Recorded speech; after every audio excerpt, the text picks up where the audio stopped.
Hello everyone, welcome to this session of Textbook Super Coaching. This is me Tulika, your UGC NET Paper 1 faculty. और आज हम discuss करेंगे वो सारे questions या टॉपिक्स जो कि 3 जनवरी से 8 जनवरी तक पूछे गए हैं.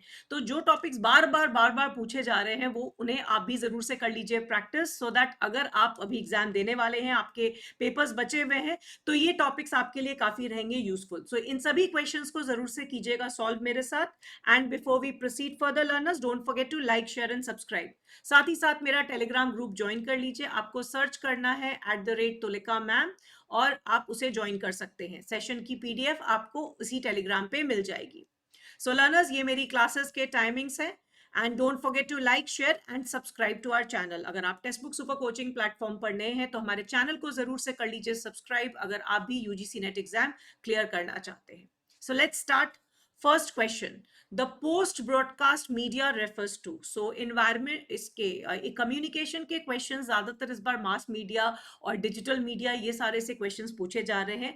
तो एक क्वेश्चन उसमें से है the post broadcast media refers to. तो किसे हम कहते हैं post broadcast media? So options are folk media, social media, print media and electronic media. So यहाँ पे जो फोकस है वो किस पे है? हमारे सोशल मीडिया प्लेटफॉर्म्स पे है, क्योंकि उस पे आप पोस्ट कर सकते हैं once they are been broadcasted, right? So B will be the right answer. Question number 2, which of the following are considered as ozone depleting substances? इनमें जो ऑप्शंस दिए गए हैं क्लोरोफ्लोरोकार्बन, हेलॉन्स, मीथेन, इनमें से क्या सभी को या इनमें से कुछ को हम कंसिडर करते हैं ozone depleting substance? And for question number 2, the correct answer is all of these. So इन सभी में कुछ ना कुछ ओजोन डिप्लीट करने की कैपेसिटी है. हाउएवर इन दोनों का नाम ज्यादा आता है ओजोन डिप्लीटिंग सब्सटेंस में. इनको मिथेन को हम ग्लोबल वार्मिंग के कंटेक्स्ट में करते हैं, बट अगर आप अलग से मिथेन को पढ़ेंगे तो उसमें भी ओडीएस वाली क्वालिटीज है, right? So all of the above will be the right answer. Next question, international Solar alliance से भी क्वेश्चंस पूछे जा रहे हैं. इसका विजन स्टेटमेंट आपको बताना है. सो विजन और मिशन ये दो स्टेटमेंट्स हैं इंटरनेशनल सोलर अलायंस, जो कि इंडिया और फ्रांस के द्वारा स्टार्ट की 2015 की एक जॉइंट अलायंस है. इंटर गवर्नमेंटल ट्रीटी है जिसका मुख्य उद्देश्य है कि जितनी भी सनशाइन कंट्रीज है, यानी वो कंट्रीज जो ट्रॉपिक ऑफ कैंसर और ट्रॉपिक ऑफ कैप्रिकॉर्न के बीच में लोकेटेड है, वो सभी बने इसका एक हिस्सा और वर्ल्ड को हम प्रोवाइड करें सोलर एनर्जी. सो क्या है vision statement of International Solar Alliance? Question number 3, the correct answer is let us together make the sun brighter. मैं जब भी आपको ये क्वेश्चन प्रैक्टिस कराती हूँ, मैं I always tell you mission is achievable. Vision जो होता है वो हम देखते हैं, सोचते हैं, एब्स्ट्रैक्ट होता है. So let us make the sun brighter is our vision statement. Where is MOOC used? MOOC का उपयोग कहाँ किया जाता है? For open online distance learning, for open universities, for distance learning या for private universities distance education? So basically MOOC का उपयोग किया कहाँ जाता है? So question number 4, the correct answer is for open distance learning, right? So सिर्फ distance नहीं, open, because anybody can take admission, right? Online mode में अगर हम मूक का भी फुल फॉर्म देखते हैं तो ओपन ऑनलाइन टर्म यूज होता है दोनों ओ के लिए. So A is the right answer. Collaborative learning is organized in. Cooperative और कोलैबोरेटिव लर्निंग पे काफी सारे क्वेश्चंस पूछे जा रहे हैं. तो कोलैबोरेटिव लर्निंग हम कहाँ ऑर्गेनाइज करते हैं? Classroom condition, outside classroom, both और none? So question number 5, A B C D क्या होगा सही answer? Before we proceed further learners, the resolution 2025 sale is live, जहां आपको जून एग्जाम तक के वैलिडिटी वाला कोर्स मिलता है at a deep discounted price, and you can avail additional discount by using my faculty code tulika r, and here your success begins. So learners, हमारे इस course में आपको मिलते हैं ये सभी paper 2 plus paper 1. So watch out for your subjects and do get yourselves enrolled. The correct answer for question number 5 is both 1 and 2. So collaborative learning जो है वो classroom condition में भी, inside the classroom condition and outside the classroom condition दोनों में करवाई जा सकती है. Question number 6, the personal factors which affect learning is are. तो इनमें से कौन सा ऐसा फैक्टर है जो कि आपका पर्सनल फैक्टर है which affects your learning? Mass media, peer group, teachers, maturation and age. So अगर हम ओवरऑल बात करें तो थोड़ा थोड़ा सबका इन्फ्लुएंस होता है, बट मेजॉरिटी अगर हम कहें और प्योरली पर्सनल फैक्टर जो है वो क्या है? मैच्योरेशन एंड एज है, जो कि आपकी लर्निंग को प्रभावित करती है. Question number 7, a good hypothesis should be. So recently question पूछा गया था कि एक अच्छी परिकल्पना कौन सी है। सो किस तरह से हम एक अच्छी हाइपोथेसिस को डिफाइन करेंगे। These are your options. Question number 7, everyone.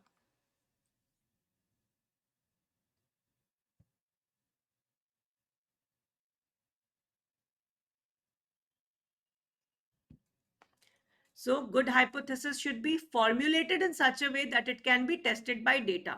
हमेशा एक अच्छी hypothesis should be tested by empirical data. Precise, specific, consistent with most known facts, incomplete इसका definition है.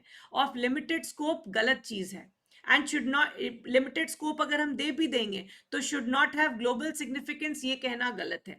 मगर सही हाइपोथेसिस, एक अच्छी परिकल्पना वो है जिसे इस तरह से हमने फॉर्मुलेट किया, because hypothesis is suppose to be tested, right. तो उसको एम्पेरिकली टेस्ट करना उसका बेसिक फीचर है। Which of the following are is probability sampling? So regularly probability और non probability sampling पे questions पूछे जा रहे हैं, तो इनमें से कौन सी probability sampling है? ये काफी बार पूछा गया है, और जैसा कि आप लोग जानते हैं PYQ से काफी questions आ रहे हैं, as it is questions आ रहे हैं, so please do practice this. So simple random sampling, clustered sampling and stratified sampling, ये सब हमारी probability है। कोटा, स्नोबॉल हमारी non probability की कैटेगरी में आएंगी।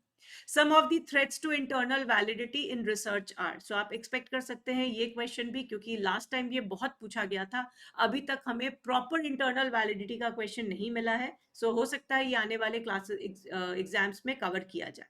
so इनमें से कौन से हैं आपके थ्रेट्स टू इंटरनल वैलिडिटी? तो तीन ऑप्शंस आपने उठाना है, दो को एलिमिनेट करना है।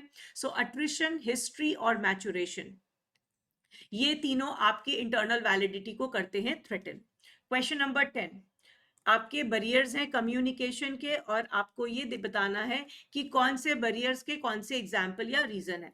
So we have physical, organizational, psychological and technological. So अभी रिसेंटली टेक्नोलॉजिकल और ऑर्गेनाइजेशनल बैरियर पे क्वेश्चन आ चुका है, तो इस तरह का चूंकि मैच पे बहुत सारे क्वेश्चन आ रहे हैं, बहुत सारे क्वेश्चन मैचिंग पे आ रहे हैं, तो this can be a probable question.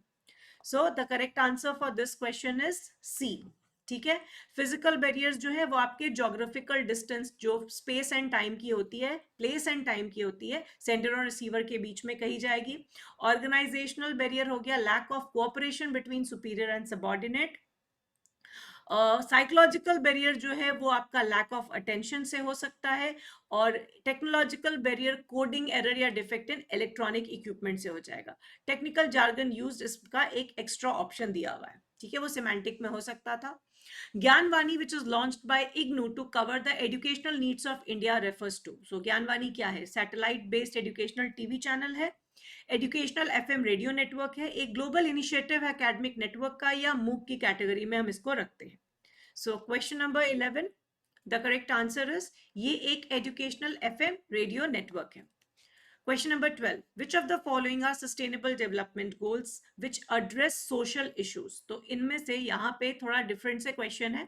Sustainable development goal दिया हुआ है, नंबर दिया हुआ है, अब आपको ये बताना है इनमें से कौन से सोशल इश्यूज को एड्रेस करते हैं। सो ये हैं आपके ऑप्शंस, वी हैव 7, 6, 5, 10 एंड 11।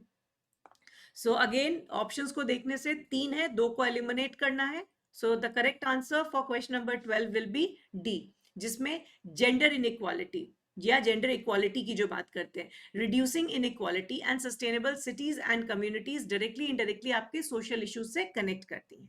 ठीक है, ये ऊपर वाली जो है आपकी इन्वायरमेंटल एस्पेक्ट से है, जहां हम अफोर्डेबल क्लीन एनर्जी की बात करते हैं या क्लीन वाटर एंड सैनिटेशन की बात करते हैं।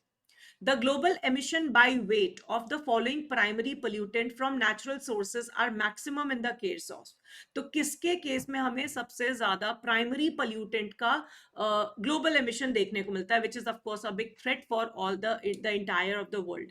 So nitric oxide, carbon monoxide, methane and carbon dioxide. So the answer goes to carbon dioxide without any doubt.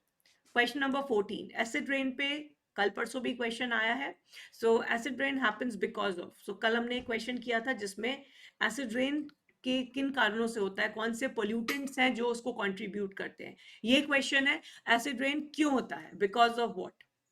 So these are your options. Question number 14,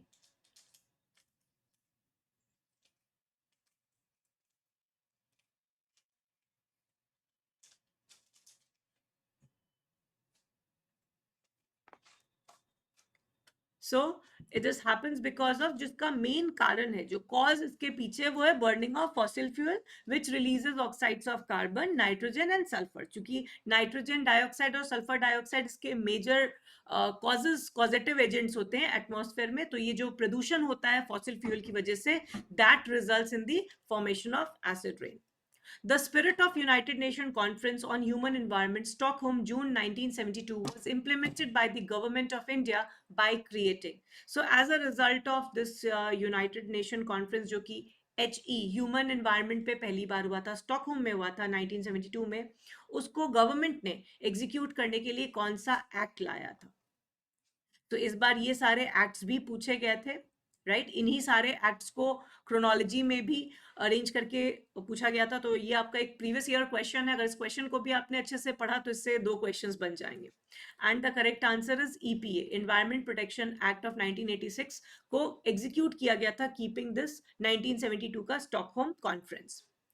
Which type of evaluation is more suitable at the early stage of development of a program? So मान लीजिए हम कोई programme को develop कर रहे हैं, programme यानी कि कोर्स, राइट? कोई एक पूरे के पूरे प्रोग्राम या कोर्स को डेवलप कर रहे हैं, तो कौन सा इवेल्युएशन सबसे सही रहेगा बिगनिंग स्टेज में, अर्ली स्टेज में? Is it formative, summative, computer based या इंटरिम इवेल्युएशन? सो चूंकि हम बिगनिंग में करना चाह रहे हैं तो हम सुधार भी कर सकते हैं, किसी तरह का फीडबैक हो तो वो भी दे सकते हैं। So formative evaluation is most appropriate. अगर यहाँ पे होता कि to identify the learning differences या लर्निंग डिफिकल्टी, तब डायग्नोस्टिक होता है, क्योंकि डायग्नोस्टिक को भी बहुत बार हम शुरुआत में कर लेते हैं। बट यहाँ पे कुछ स्पेसिफाई नहीं किया है, तो जनरली N+ डायग्नोस्टिक का ऑप्शन भी नहीं है, तो जनरली हम फॉर्मेटिव के साथ ही जाएंगे।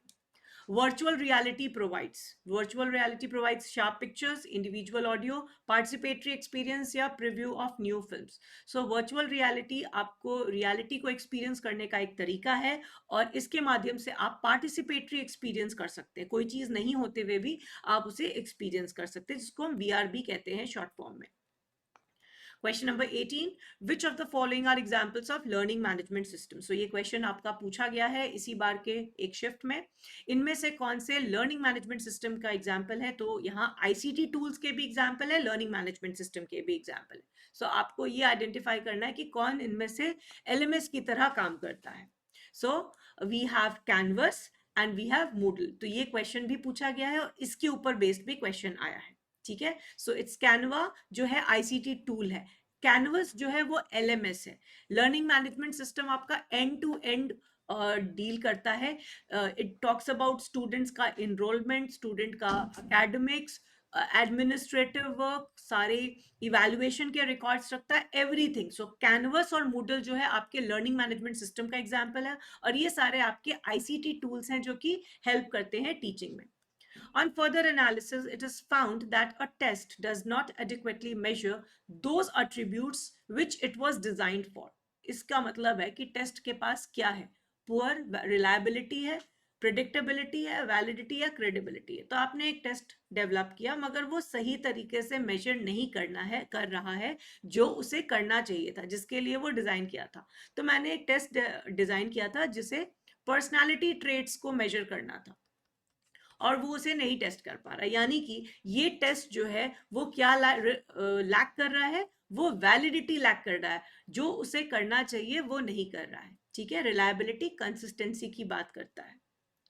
On in one sample t test the degree of freedom is. अब यहाँ पे आपका किसी तरह से भी क्वेश्चन पूछे, आपको याद रखना है जब भी कंसेप्ट है DF का, डिग्री ऑफ फ्रीडम का जब भी कंसेप्ट आएगा तो the answer will be N-1, right? So for this question the correct answer is A.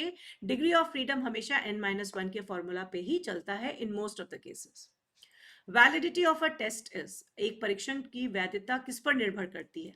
Consistency in scoring, measures what it intends to measure, objective scoring या subjective evaluation. सो जब भी हम किसी चीज का परीक्षण की वैधता किस चीज पर निर्भर करती है? So basically it depends on, it measures what it intends to measure. So कोई भी अगर एक टेस्ट या टूल डिजाइन किया गया है जिसको एक पर्टिकुलर चीज को मेजर करना है, अगर वो उसको सही तरीके से मेजर करता है तो कहते हैं कि वो टेस्ट जो है उसमें वैलिडिटी है, right? So this is said to be as validity. And time for your homework question. Which of these is not related to podcasting? So चूंकि पॉडकास्टिंग बहुत लेटेस्ट टॉपिक है तो आप इसमें से आइडेंटिफाई कर सकते हैं ऑडियो, स्पॉटिफाई, माइक्रोफोन या माइक्रोसॉफ्ट एक्सेल, इसमें से कौन सा पॉडकास्टिंग से रिलेटेड नहीं है।